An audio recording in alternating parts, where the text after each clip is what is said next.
In the last video, I talked about why explaining often makes things worse and how words can turn into pressure when safety isn't there yet. This video is what tends to replace explaining when someone finally slows down before doing anything else. It's about presence. Presence is one of those words people hear a lot, but they rarely ever feel it explained in a way that actually makes sense. So I want to start off by clearing something up. Presence is not silence as a strategy. It's not disappearing. It's not pretending you don't care. Presence is staying emotionally available without trying to manage the outcome. It means you're still here, even if you don't know what's going to happen next. It's being here without leaning forward to fix the problem or pulling yourself away to protect yourself.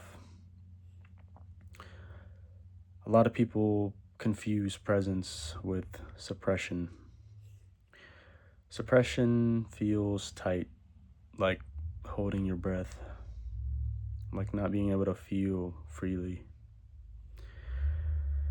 Presence feels steadier. There's still emotion there, but it isn't spilling out and it isn't being shut down. Here's a simple way to feel the difference. Think about a moment when you wanted to say something, you wanted to explain, clarify, defend, or fix something, but instead of acting on that urge, you noticed it and stayed where you were. Not because you were withholding, but because your body didn't feel settled yet. That pause, that moment of staying, is presence.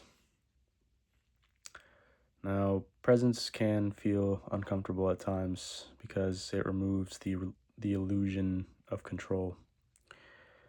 There's uncertainty, and that's exactly where presence matters the most. You're no longer trying to steer the moment towards a specific outcome.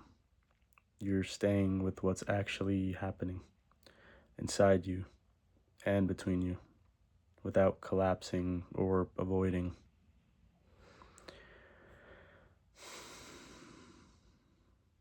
This is also where presence gets confused with withdrawal. Withdrawal feels like closing, like pulling your energy away, or like checking out emotionally. Presence still feels open, even when you're quiet. One protects by disappearing, and the other protects by staying regulated while remaining available. Here's another way to notice the difference. When you're present, your body stays relatively soft and relaxed. Your breathing stays slow enough to feel. Your attention stays with yourself, not locked onto the other person's reaction. When you're withdrawing, things go numb or rigid or distant. Presence stays connected. Withdrawal disconnects. An important concept to understand is that presence doesn't always fix things. It makes it safe for things to resolve or reveals that they can't. And that's one of the hardest parts. Leadership isn't being unaffected, it's being steady while you're affected. It's being able to feel disappointment, longing, or uncertainty without letting those feelings run the interaction. It's being able to stay regulated, letting your body settle enough to remain present between you two. Sometimes presence leads to reconnection, and sometimes it leads to clarity that something can't continue in the way you hoped. Presence holds both outcomes without forcing either one. Learning presence isn't about doing it right.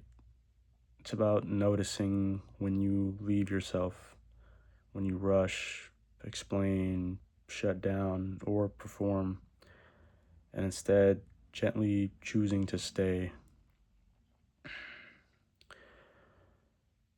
In the next video, I'll talk about how to set boundaries without punishment or withdrawal, and why boundaries actually increase safety when they come from regulation instead of fear.